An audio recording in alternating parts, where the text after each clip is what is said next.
Bismillahirrahmanirrahim. Assalamu alaikum my dear students. نن موږ د فرست ایئر د بایولوژي نه بل نوی ټاپک شروع کوو ریسپایریشن. ګوري موږ بایوانرجیټکس کې د فوټوسینتھسس خبره کړله.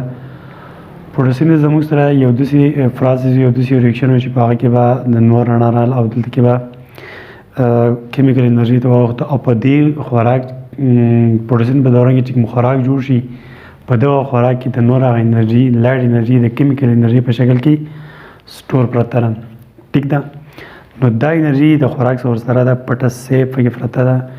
دا انرژي د دې خوراک نه اوس راایسته غواړي چې یو جاندار که هر قسم جاندار دی چې دغه جاندار په دې انرژي باندې وکړي کار، نو د دې خوراک نه دا انرژي بار ته راایسته. ټیک ده، په خوراک کې چې کوم انرژي سټور یا پټه پرته ده دغه انرژي بار ته راایسته، دغه عمل ته موږ ریسپایریشن. دا د فوټوسینتھسس عمل بالکل الټا دی. په فوټوسینتھسس عمل کې به انرژي راتله او پټېده به په خوراک کې، او په ریسپایریشن عمل کې به دا پټه شوې انرژي به سره وباسي او یو جاندار به په دې باندې کار کوي. نو د ریسپایریشن ډیفینیشن تاسو وګورئ. افرازز و یو داسې عمل وچ اکرز چې دا ریسپایریشن به کېږي ان لیوینګ سیلز د جاندار په ژوندیو خلیو کې به کېږي. ډیفینیټلی ظاهره خبره ده ټو بریک ډاون چې مات کی فوډ خوراک کې څوک دی انرژي به کې فوډ مالیکول مات شي اینډ ریلیز او راوځي تی انرژي توانایي. نو داسې پروسس ته یا داسې عمل ته موږ ریسپایریشن وایو. د ریسپایریشن د ریاکشن د فوټوسینتھسس د ریاکشن الټا دی. په هغه کې به کاربن ډای اکساید او اوبه راتلي او د نور رڼا او کلوروفیل په موجودګۍ کې به دا شی جوړېدو، دا ګلوکوز به جوړېدو او ویسټ پروډکټ به وسه فضول ماده یا بای پروډکټ به وسه اکسیجن جوړېدو.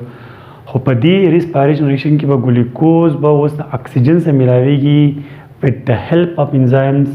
بعضې به داسې انزایم وي چې دا خوراک به د اکسیجن په موجودګۍ کې به مات شي او کاربن ډای اکساید ګیس به جوړ شي، اوبه به جوړې شي او انرژي به جوړه شي. نو ګورئ اوس به د ریاکشن موږ ټایپس وایو، نو اله به دې ریاکشن باندې بیا موږ ځان پوه کوو.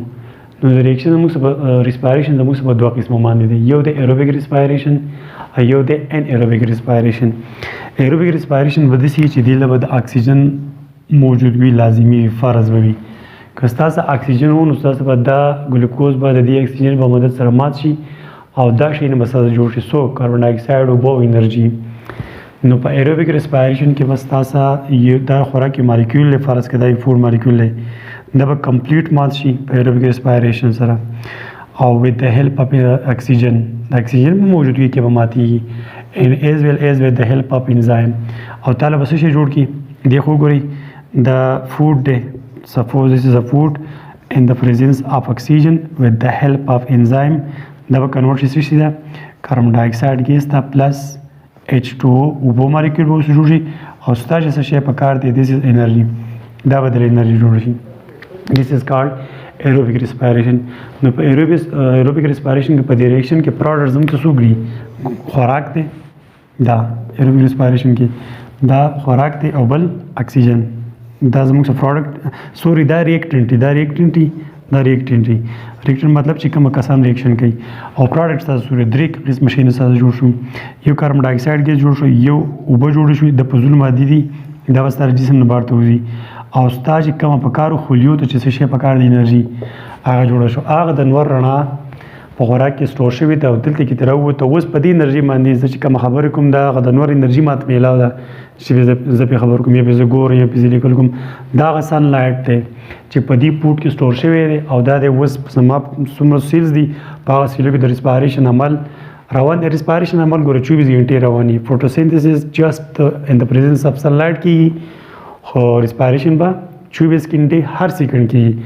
که ریسپایریشن د یو جاندار د یو منټه پورې سټاپ شو نو مې بي چې دا ډیت وشي. هغې وجه دا ده چې دا انرژي راوځي او دا انرژي زموږ ټول جسم کې وایټل آرګنز دی هغه یو سیکنډ مطلب هغه کار خپل نه پرېږدي او که هغه که خپل کار پرېښودو نو کار به څه کوي په انرژي باندې کې، نو بیا به د انسان یا د یو جاندار یا د یو انیمل به بیا ډیت کېږي. نو دا شو زموږ سره ایروبیک ریسپایریشن چې دې له به د اکسیجن لازمي چې اکسیجن لازمي خو نو اوس دا پکې واورئ ستاسو چې کومه د ګلوکوز یو مالیکول د ماسو لکه سپوز د ګلوکوز یو مالیکول دی دا د ګلوکوز یو مالیکول دی او د سره میلاو شو شپږ د اکسیجن مالیکول. ګورئ د ګلوکوز د یو مالیکول د ماتېدو لپاره به شپږ د اکسیجن مالیکول پکار وي. نو ستاسو به 36 ATPیانې به جوړ شي، 36 ATPیانې به ستاسو جوړ شي. دا د ایروبیک ریسپایریشن فایده دا ده چې په خوراک کې څومره ګلوکوز یا خوراک کې څومره ATPیانې وي هغه ATPیانې به ټولې د هغې نه جوړېږي، ډېره زیاته انرژي پکې. د دې په مقابله کې بیا زموږ سره بل دویم قسم دی انایروبیک ریسپایریشن. انایروبیک ریسپایریشن دی چې په دې کې به د اکسیجن موجودګي ضروري نه وي.